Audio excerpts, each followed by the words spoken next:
Hello everyone, welcome back to my another mini blog. তো আমার প্রচুর ব্লগ জমে রয়েছে, তোমাদের সাথে এখনও পর্যন্ত সবটা শেয়ার করে উঠতে পারিনি। এটা বেশ কিছুদিন আগেকার ক্লিপ, কারণ দিওয়ালিতে আমি এবারে ছিলাম না এখানে। তো একটা জায়গায় যাচ্ছি, তোমাদেরকে অবশ্যই শেয়ার করব সব আস্তে আস্তে। পুরো ব্লগটা দেখতে থাকো স্কিপ না করে। তো চলো ব্লগে যাওয়া যাক। দুর্গাপূজায় অনেক কটা জামা কাপড় আমার পরা হয়নি, তো সেই কারণে ভেবেছিলাম ওটা দিওয়ালিতেই পরবো। আর এখানে ওই জন্য ট্যাগগুলো কেটে নিচ্ছি, আর এখানে আমার পুরোপুরি প্যাকিং ডান। আর এখন যেটা দেখতে পাচ্ছ এটা হচ্ছে ভূত চতুর্দশীর দিনকে, মানে দিওয়ালির আগের দিনকে। তো সেই দিনকে আমি পুরো বাড়িতে মোমবাতি দিয়েছিলাম, কারণ ওই দিনকে মা বাপি ছিল না, সেই কারণে পুরো বাড়িতে মোমবাতি দিয়ে আমার ভীষণ ভালো লাগে। মানে এরকম দেখতে আমার জাস্ট অপূর্ব লাগে। আমার লাইটের থেকেও কেন জানি না মোমবাতি বা প্রদীপ এইগুলো বেশি ভালো লাগে। কাদের ভালো লাগে অবশ্যই কিন্তু কমেন্ট করো। দেখো আমাদের বাড়ির যে পুরো পাঁচিলটা রয়েছে, গোটা পাঁচিলে আমি দিয়েছিলাম মোমবাতিগুলো। আর পরের দিন ছিল হচ্ছে আমাদের ট্রেন। আমরা যাচ্ছিলাম হচ্ছে বালুরঘাট, মানে আমার মামাবাড়ি। সুরজিতের হচ্ছে ফার্স্ট টাইম, ও কখনো এর আগে যায়নি। প্রচুর মজা করেছি আমরা ওখানে, অলরেডি আমরা চলে এসেছি। তো তোমাদের সাথে সবকটা ব্লগই আমি শেয়ার করব আস্তে আস্তে। অলরেডি ধনতেরাসের ব্লগ কিন্তু আপলোড করে দিয়েছি, যারা এখনও পর্যন্ত দেখোনি অবশ্যই গিয়ে দেখে নিতে পারো।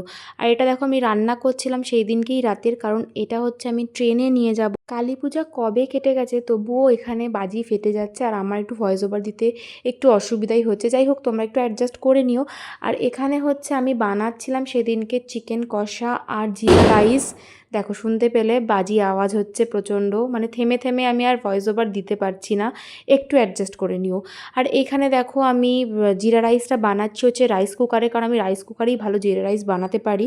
নর্মাল গ্যাসে আমার একটুখানি উলট পালট হয়ে যায়।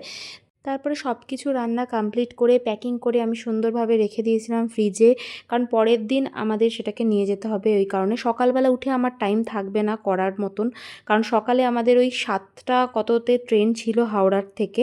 তাই জন্য সব কিছু আজকে কাজ পুরো কমপ্লিট করে রেখে তারপর খুব তাড়াতাড়ি আমরা শুয়ে পড়েছিলাম, কারণ যেহেতু একদম ভোরবেলায় উঠতে হবে। মানে প্রায় আমি 4টে নাগাদ উঠেছিলাম ঘুম থেকে, আর এক অ্যালার্মে উঠেছিলাম। আমার কোথাও যাওয়ার হলে না, আমার একদম কেন জানি না আগের দিন রাত্রিবেলাটা ঘুমই আসে না। কাদের কাদের এরকম হয় অবশ্যই কমেন্ট করে জানিও। সেটা যেখানেই হোক না কেন, কোনো জায়গায় যদি যাওয়ার থাকে বা আমার ধরো কোনো আর্লি মর্নিংয়ে কাজ থাকে, তাহলেও আমার ঠিকঠাক ঘুম আসে না।